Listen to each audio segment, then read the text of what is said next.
তুই দরজা বন্ধ করে দিয়েছিস বলে দিদি বেহোশ হয়ে গেছে। কি? লালি এখন যাও, ডিস্টার্ব করো না। আরে চল না। কি হচ্ছে কি? আরে দেখ দেখ দিদি का हाल देख। কি করে হলো?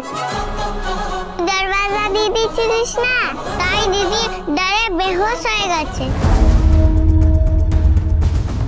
দাঁড়িয়ে আছিস কি? दीदी के देख।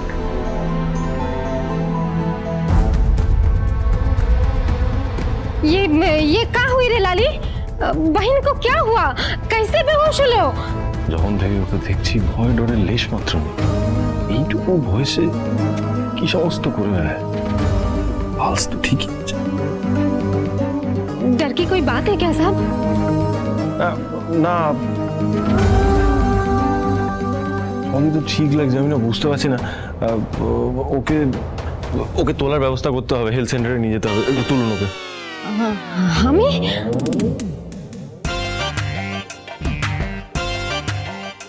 লালি হেল্প করলো বলে আমার কাজটা অনেক এগিয়ে গেল।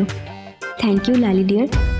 আমাকে এই ঘরে আটকে রেখে ইরার থেকে ছুটকারা পাওয়া যাবে না মিস্টার ডক্টর। এসে যখন একবার পড়েছি আপনার সঙ্গেই থাকবো এখন থেকে। हम ही कैसे उठाबो साहब? हम पकड़ के बैठा सकते हैं, लेकिन हम कैसे उठाए? हम एक काम करते सब, हम जाके वो हेल्थ सेंटर खोल देते। अब आप उठा के लेके आइए। শুনিয়ে না, আমাকে বলিস না উঠাতে। নে তাড়াতাড়ি তোল দিদিকে।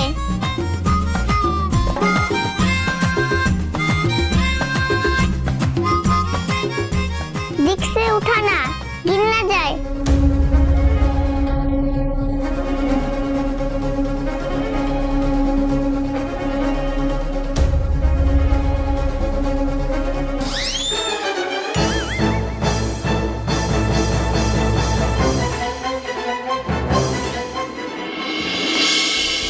কি হয়েছে বল, আমাকে বল বল তো ছোদ্দা ভাইকে বল কি হয়েছে, এইভাবে কাঁদছিস কেন? আসলে ছোটদা বাড়ির খবর শুনে তিস্তা খুবই আপসেট হয়ে আছে। আমি বলছি বারবার যে সব ঠিক হয়ে যাবে, তাই না তিস্তা? অ্যাকচুয়ালি দাদাই নেই, বাবা জেলে, তার মধ্যে তোমরাও সব কিছু হারিয়ে পথে এসে দাঁড়িয়েছো। এইসব নিয়ে চিন্তা করতে করতেই তিস্তা কেঁদে ফেলেছে। হ্যাঁ রে তিস্তু, দাদাই না থাকলে সবকিছু ভেসে যাবে, সেটা ভিক্টর নতুন এসে জানতে পেরে গেল, তাই না? না না না রে ছোট্টা না। তুই ভয় পাস না তিস্তু, তোর ছোট্দা ভাই কোথাও পালিয়ে যাবে না।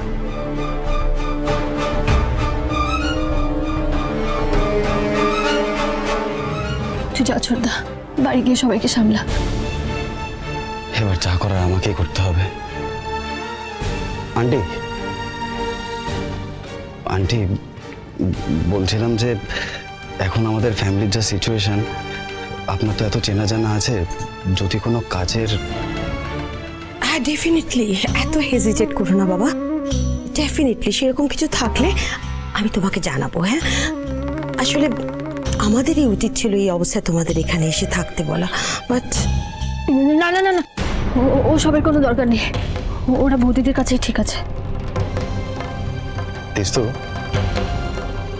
আমি এখানে আসতাম না রে, কিন্তু তুই এভাবে ফোন করলি আমাকে। আচ্ছা তুই ফোনে এভাবে কথা বলছিলি কেন? Anything wrong? কিছু হয়েছে? এই রে, এখন দেখছি আমাকে ম্যানেজ করতে হবে ব্যাপারটা।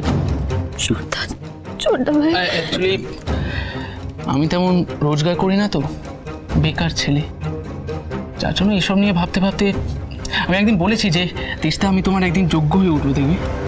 সরি তিস্তা। আই আন্ডারস্ট্যান্ড, পুরুষ মানুষের রোজগার করাটা যে কতটা দরকার, নিজের পায়ে দাঁড়ানো যে কতটা দরকার, সেটা আমার থেকে ভালো কেউ জানে না ভাই। ছোট ভাই তুই প্লিজ চলে যা, প্লিজ তুই চলে যা। তুই এরকম ব্যবহার করছিস কেন রে? কিছু হয়েছে তোর? বল আমাকে কি হয়েছে? ট্রমা। হ্যাঁ she is in trauma. Trauma? কিসের ট্রমা তোর? আমি কথা দিচ্ছি কাকাইকে জেল থেকে বার করে আনবো আমরা। তিস্তু, লুক এট মি। কি হয়েছে তোর? কোনো কষ্ট পেয়েছিস তুই? বল তো, ছোটদা ভাইকে শেয়ার কর, বল না আমাকে। তিস্তা, তুমি এভাবে কাঁদলে তো তোমার দাদা আমাকে আর মাকে ভুল বুঝবে, তাই না?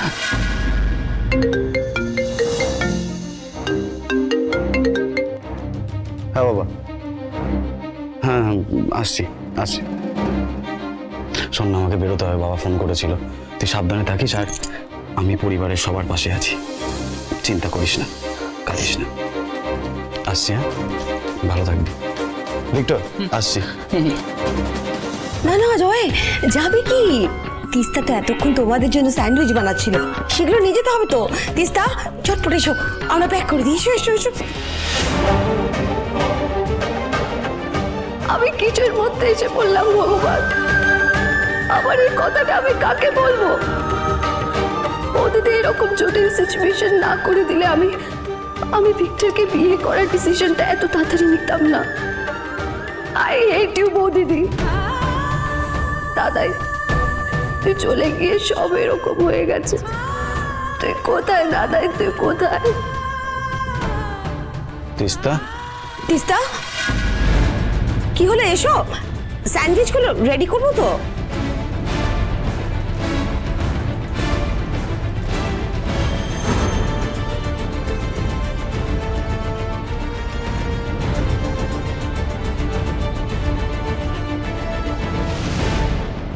বলছি রূপাকে নিয়ে যাবে, ও বাড়িতে বিশ্রাম নিলে ভালো হতো না? না, মা বলেছে সবাই মিলে ওই বাড়ি ফেরত নিতে যাবে। তাহলে আমি কেন এই বাড়িতে একা থাকবো? আর রূপা তো এখন ঠিক করে হাঁটতেও শিখে গেছে, এই দেখো। চিন্তা করবেন না দাদা, আমি তো আছি, কোনো অসুবিধা নেই। আর রূপার মতো একজন স্ট্রং গার্ল আমাদের সঙ্গে থাকলে সবার মনের জোরও বাড়বে, কি তাই তো? অনেকটা দেরি হয়ে যাচ্ছে। জয় কোথায়? জয়কে একটা ফোন করে দেখো। হ্যাঁ হ্যাঁ করছি। হ্যাঁ হয়তো এসে গেছে, এসে গেছে। এই তো ভাই, আমি তোমাকেই ফোন করতে যাচ্ছিলাম। আমরা ও বাড়িতে যাব, নিজেদের বাড়ির অধিকার আমরা সবাই মিলে বুঝে নেব। চলো, দেরি হয়ে যাচ্ছে তো। না না বৌদি, তুমি আমাকে বলো না কি করতে হবে, আমি চলে যাচ্ছি। তুমি একা কেন যাবে ভাই? আমরা তো রেডি হয়ে গেছি, আমরা সবাই মিলে যাব। সবাই মিলে? মা, তুমি তুমি এই শরীর নিয়ে যাবে? হ্যাঁ যাবো না? আমাদের বাড়ি, আমাদের জায়গা, আমাদের অধিকার আমরা বুঝে নেবো না? আমি আমি একা গেলেও তো হয় না, তোমাদের মনে আমি কাজটা করতে পারবো না। কি সব কথা বলছিস তুই? হ্যাঁ, তোর যদি মিনিমাম দায়িত্ববোধ থাকতো তাহলে এই এতক্ষণ ধরে বাইরে বাইরে ঘুরঘুর করতিস তুই? বাবা, আমি না বাইরে ঘুরে বেড়াচ্ছিলাম। কি রাজকার্যটা করছিলে তুমি? বাড়িটা ছাড়ানোর ব্যাপারে কি ইনিশিয়েটিভ তুমি নিয়েছো? যা করার তো দীপা করেছে। বাবা, কথায় কথা না না, ওর তো বয়স হচ্ছে, বয়সটা বাড়ছে তো, পারিবারিক দায়িত্বগুলো তো ওকে বুঝে নিতে হবে। আমি তো বুঝি না, আমি তো কিচ্ছু বুঝতে পারি না। এভাবে তো এতগুলো বছর কেটে গেল, তাই না? আজ অবধি ভরসা করে আমাকে কোনো দায়িত্ব দিয়েছো? একটা দায়িত্ব দিয়েছো? না। এতটা সময় ধরে কি জানতাম দাদাই সব কাজ করতে পারে, আর জয় কিচ্ছু পারে না। আর এখন সেই জায়গাটা কে নিয়েছে? বৌদি তো। ভাই,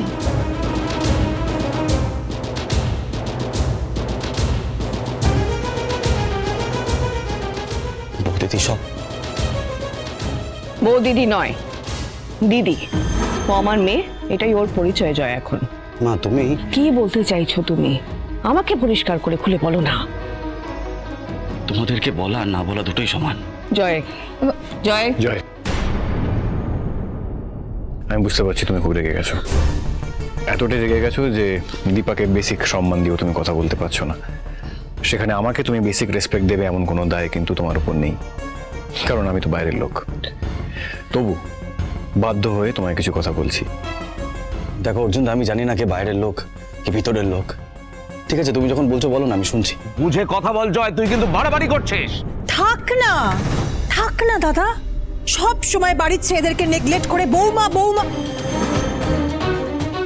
ওহ, এখন তোর বৌমা মেয়ে, আপনার মেয়ে। মেয়ে সবসময় মেয়েকে মহান বানানোটা বন্ধ করুন না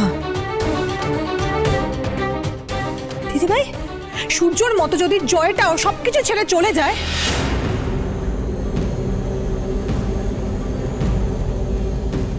তখন কি হবে? ছোট, একটা সময় মনে হচ্ছিল যে প্রতীক আমাদের সঙ্গে নেই, লকআপে আছে বলে তুই হয়তো রিয়াক্ট করছিস, তোর মাথার ঠিক নেই। কিন্তু এখন তো মনে হচ্ছে তুই ইচ্ছাকৃত সব করছিস। এই কথাগুলো না না, তুই হয়তো নিজেও বুঝতে পারছিস না। তোর কথা বলার ধরন, সুর, সম্মান সব পাল্টে গেছে, তাই তুই আর কথা বলিস না।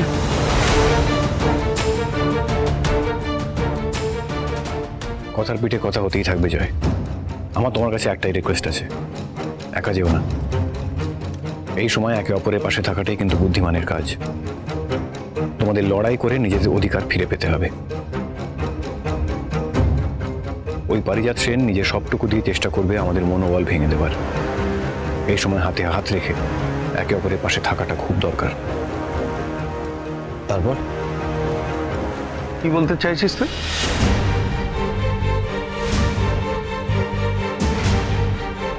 জয়, দীপা একা চেষ্টা করে অনেকটাই করেছে।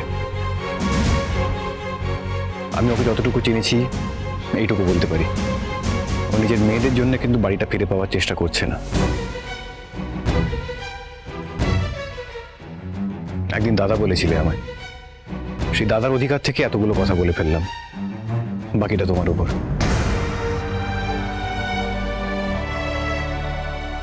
তুমি মায়ের উপর রেগে যেও না কাকাই, মা তো কোনো দোষ করেনি। মাকে যত না লোক ভালোবাসে তার থেকে বেশি রাগ করে। ভুল বুঝে সবাই দূরে চলে যায়, মায়ের কষ্ট হয় যেটা কেউ বোঝে না।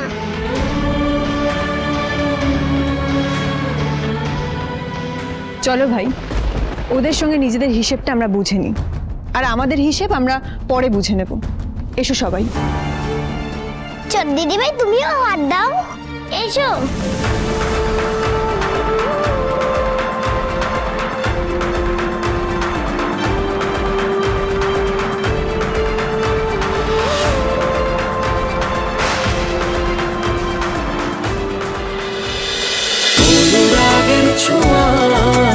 অনুরাগের ছোঁয়া